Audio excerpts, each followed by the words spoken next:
Ako po si Kare Herrera, ang nakatuklas ng King's Herbal. Ang aking pong ibabahagi sa inyo ngayon ay ang tungkol sa luyang dilaw na marami pong benepisyo. Nakakatulong po ito sa iba't ibang uri po ng ating dinaramdam. Kagaya po halimbawa kung kayo ay inuubo o kaya meron kayong tonsillitis, yan po ay nakakatulong. At kung kayo po ay kinakabagan, magpakulo lang po kayo sa 3 basong tubig at ito po ang inyong inumin.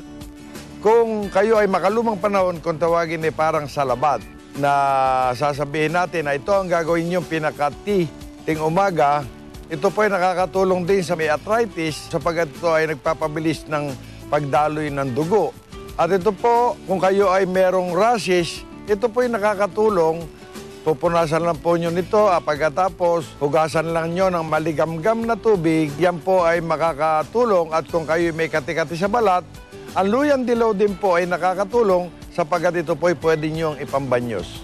Sa may mga sugat po, yan po ay pinanlalanggas din at saka kinakaskas, pwede nyong irekta.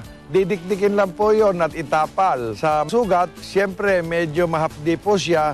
Kaya po yan sa pamamagitan ng mga siko o sa mga kasukasuan, pwede pong ilagay yan sapagkat yan po ay nakakatulong. Pagka nakagat ng insekto, halimbawa nakagat ng lamok o nakagat ng ipis o anumang insekto, dikdikin lang po ang luyang dilaw at ipahid po ito o itapal at katasin at yan po ay makakatulong sa iba't ibang uri po ng kati sa balat at sa pamamagitan nun, yan po ay unti-unting malulunasan.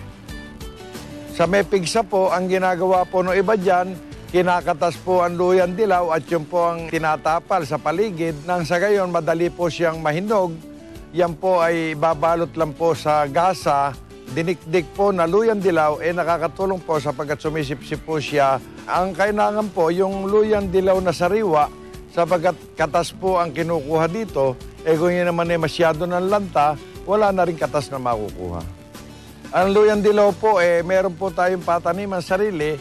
Kung kayo na may nasa kanayunan, kusa pong tumutubo yan sa gilid ng kabundukan at kaparangan sapagkat ito po ay isang tinatawag na wild na luya. Hindi katulad nung sinasabing luyang malalaki. Kakaiba po ang luyang dilaw sapagkat ito po ay pino lang.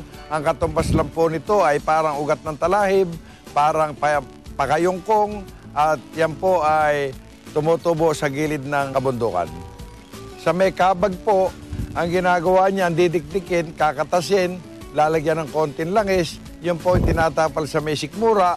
At kung kayo naman ay may rayuma o tinatawag na arthritis, yan po, lagyan lang ng mainit na langis, yan po ipahid sa mga bayugo ng tuhod at alakalakan, yan po ay nakakalunas.